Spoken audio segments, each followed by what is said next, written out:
Good job, Oliver. Get a toy. Get that toy. Good boy. Oliver, drop it. Yes, good boy. Good, drop it, Oliver.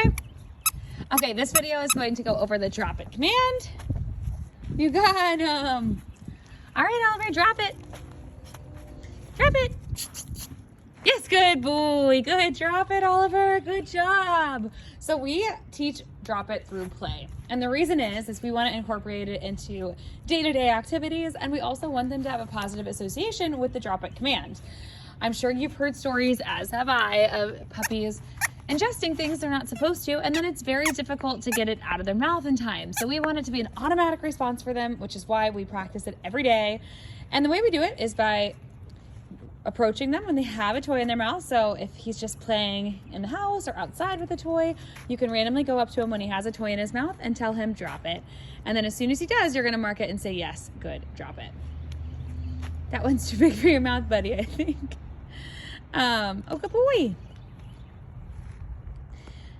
And the other reason we want to do this through play is because we don't want it to become a game of keep away. Sometimes when you only use it with things they're not supposed to have, like if I only gave him the drop it command when he picked up sticks and acorns, which he loves to do, then he associates it with something he's not supposed to have and something he's not going to get back. So we use toys, we use balls during fetch, and then we of course have a treat ready to trade them because we want him to know that like whatever we have is going to be far better than whatever he found on the ground.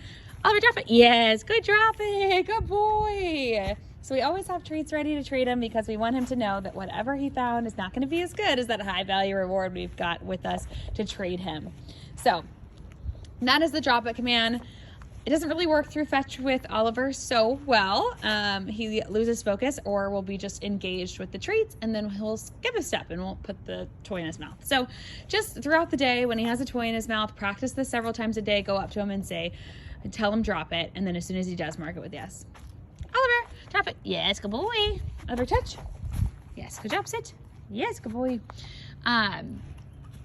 And this is so important because dogs, especially young puppies, they explore the world through their mouths. So it's inevitable that he's going to pick up something he's not supposed to, whether it be a sock or a shoe or, you know, whatever it is, a piece of food item he's not supposed to have on the ground. We want it to be so automatic that he could pick up something that might be hazardous if it was a food he's not supposed to have or something, and he's going to do it automatically. And the only way to get there is by practicing every day, using high value treats to trade him, and just making it part of his regular everyday vocabulary so that it can become that automatic response.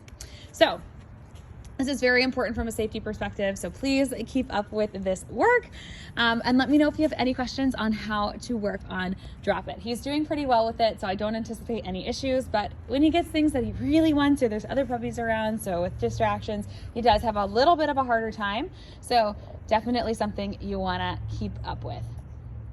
As always, let me know if you have any questions. I'm here to help.